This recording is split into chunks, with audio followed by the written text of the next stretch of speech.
Hello, everyone. Welcome back to SmartSpeak Podcast, where real conversations help you speak real English. I'm Liam. And I'm Emma. So grab a coffee, sit back, and let's learn English together. Let's get started. Today, we are talking about a topic that affects every single one of us, the future of work. This is a huge topic, Emma. The workplace is changing faster than ever before. Technology, flexible hours, and remote work are redefining our professional lives. Exactly. It can feel a bit overwhelming at times. Many people worry about whether their skills will still be useful in 5 or 10 years. That is a very valid fear. But instead of focusing on fear, we want to look at the incredible opportunities ahead. I love that positive outlook. To begin, let's look at how much things have changed already. 10 years ago, very few people worked from home permanently. Today, it is completely normal. Yes, the office is no longer just a physical building. It is a digital space. But here's the surprising part. Working from home hasn't actually decreased productivity. Really? I remember when companies thought people would just watch television all day if they worked from home. Many bosses were terrified. However, studies show that remote workers often put in more hours and feel more focused because they don't have to deal with a long, stressful daily commute. That makes complete sense. Saving time on the road means more energy for actual work. But remote work also brings new challenges, doesn't it? It certainly does. The biggest challenge for many people is setting boundaries. When your office is your living room, it is very easy to work late into the night. I am definitely guilty of that. It is hard to disconnect when your laptop is always sitting right there on the table. Exactly. The phrase work-life balance is turning into work-life integration. We have to learn how to actively switch off our brains. That is a great phrase, to switch off. It means to stop thinking about work and relax. It is a vital skill for the modern world. It truly is. Another major shift we are seeing is the rise of the freelance lifestyle, often called the gig economy. Right. More and more professionals are choosing to be independent instead of working for one single company for their entire career. Yes, they prefer freedom and flexibility over traditional job security. They choose their own projects and set their own schedules. That sounds exciting, but it also requires a lot of self-discipline. You have to be your own boss, manager, and accountant. Most people don't realize this, but successful freelancers spend almost half of their time just looking for new clients and marketing their services, not just doing the creative work. Wow, that is a massive amount of hidden effort. It shows that being good at your core job isn't enough anymore. You need to know how to run a business. Absolutely. This brings us to a very important concept for the future of work, becoming a generalist versus a specialist. In the past, the advice was always to specialize. People would tell you to find one narrow area, become an absolute expert in it, and stay there. That was the golden rule for decades. If you were the best at one specific thing, you were safe. But today, the world moves too fast for that. So, is it better to be a generalist now? Someone who knows a little bit about many different things? The most successful people in the future will likely be what experts call T-shaped professionals. T-shaped? Can you explain what that means? It sounds fascinating. Imagine the letter T. The vertical bar represents deep expertise in one specific area. You still need to be very good at something. Okay, I see. And what about the horizontal bar at the top? The horizontal bar represents a broad understanding of other areas and the ability to collaborate across different disciplines. Ah, so a programmer who also understands marketing and psychology would be a perfect example of a T-shaped worker. Precisely. They can communicate with different teams and adapt when their industry changes. What happened next in recent job markets showed that these flexible individuals are the first ones to get promoted during times of crisis. That is a brilliant way to visualize it. It highlights the importance of continuous learning. We cannot stop studying just because we graduated from university. Continuous learning, or upskilling, is the fuel of the future. The idea of learning a trade and doing it for 40 years is completely dead. It is a bit scary, but also quite beautiful. It means we have the chance to reinvent ourselves multiple times throughout our lives. I completely agree. Think about how many completely new job titles exist today that did not even make sense 10 years ago. True! Jobs like social media manager, cloud architect, or data scientist simply didn't exist when our parents started working. Exactly. And this changes everything because it means the most valuable skill you can possess right now is not a specific technical ability. Really? If it is not a technical ability, then what is it? Everyone keeps telling us to learn coding and data analysis. The number one skill is adaptability. It is the capacity to learn fast, unlearn old habits that are no longer useful, and relearn new methods without losing your confidence. To unlearn. That is a powerful concept. Sometimes letting go of old knowledge is much harder than acquiring new information. It is incredibly difficult because our ego gets attached to what we already know. We like feeling like experts, and being a beginner again can be uncomfortable. That is so true. It takes real humility to admit that the way we did things yesterday might not work tomorrow. Let me share a brief story about a friend of mine named David. He was a highly successful traditional graphic designer for over 15 years. He specialized entirely in print media, like magazines and billboards. Print media has definitely seen a decline with everything moving online. What did he do? When digital media started taking over, he initially resisted. He insisted that print would never die and refused to learn web design tools. That sounds like a dangerous strategy. Did his business suffer? Heavily. He lost almost all his clients within 2 years. He was stuck in his old ways.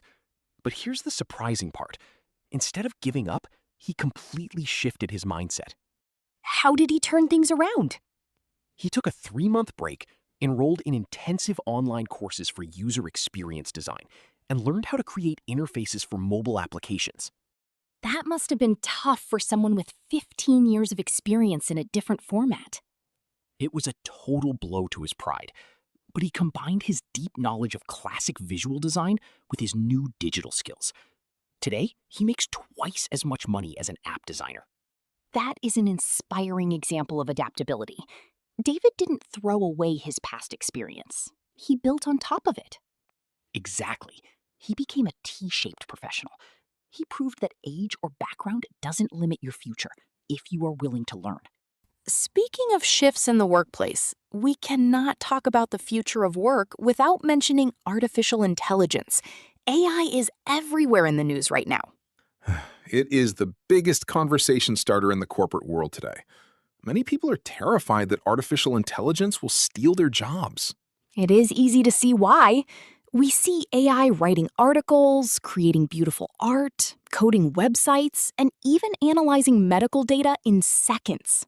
The panic is real, but history shows us a recurring pattern whenever a massive new technology is introduced. You mean like the Industrial Revolution or the invention of the internet?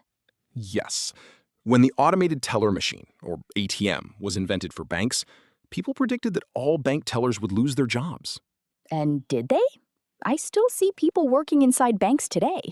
Most people don't realize this, but the number of bank tellers actually increased after ATMs were introduced. Wow, that is completely counterintuitive. Why did that happen? Because ATMs made it much cheaper to operate a bank branch, so banks opened many more branches.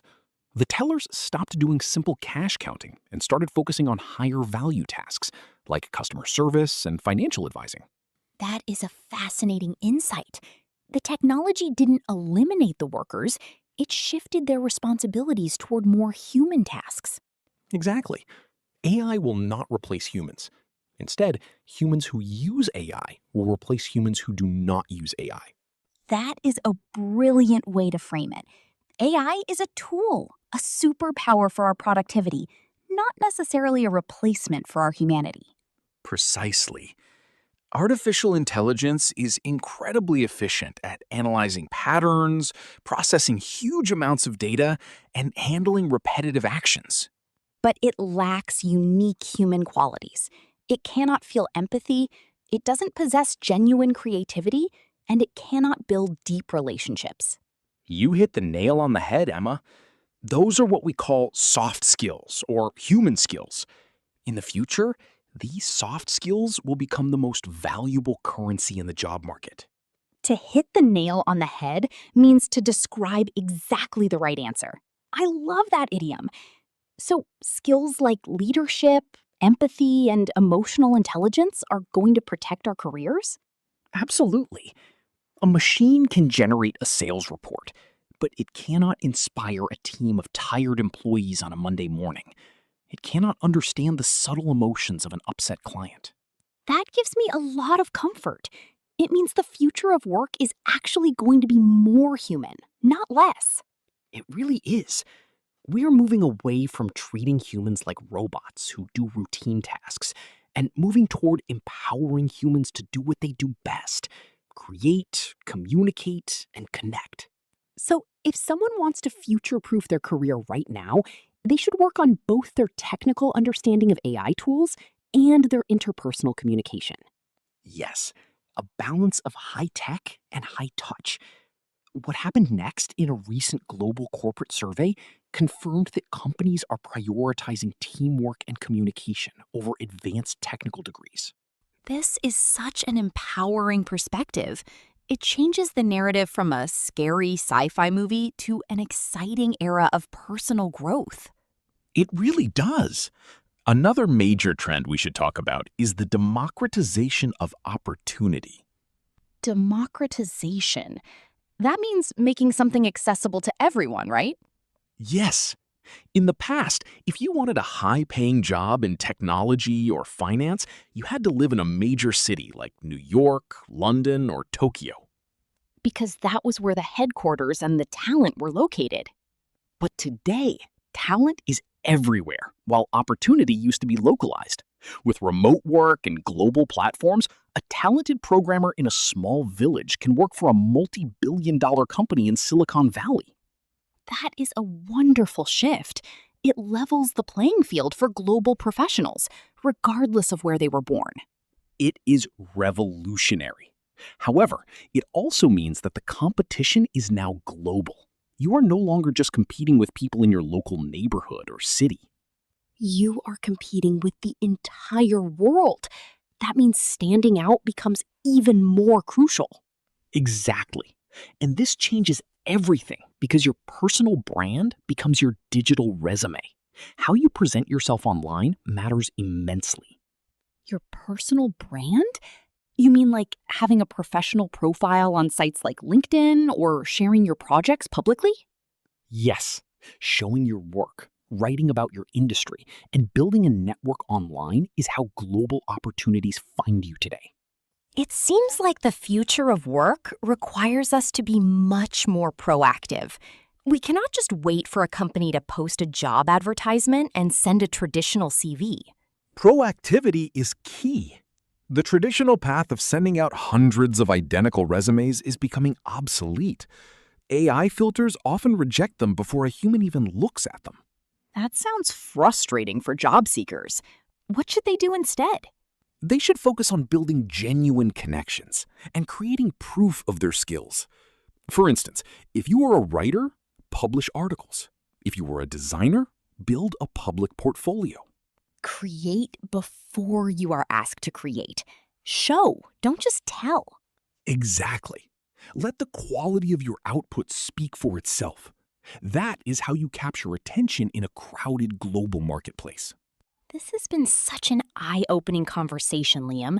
We covered a lot of ground today, from remote work and T-shaped skills to artificial intelligence and global competition. It is a lot to take in, but the main takeaway is simple. The future belongs to the curious and the adaptable. I love that. If you view change as an adventure rather than a threat, you will always find a way to thrive. Well said, Emma. Every single change in history has brought initial discomfort, but it always opens doors to incredible new landscapes. For our listeners who are learning English right now, just by listening to this podcast and expanding their vocabulary, they are already practicing adaptability and upskilling. Absolutely, Emma. Learning a global language like English is one of the ultimate ways to future-proof your career. It allows you to participate in this global talent pool we discussed. It opens up a whole world of resources, online courses, networks, and job opportunities that wouldn't be accessible otherwise. So, to everyone listening, give yourselves a pat on the back. You are already taking actionable steps toward a brighter professional future. A pat on the back. That means to praise yourself or someone else for a job well done. You all definitely deserve it. Keep investing in your communication skills, stay curious about new tools, and never stop learning. The future of work is bright, and you are a part of it. Thank you for joining us today on SmartSpeak Podcast. If you enjoyed this conversation and learned something new, don't forget to subscribe and share this podcast with a friend. Keep practicing, keep improving, and keep speaking English. We'll see you in the next episode. Bye, everyone.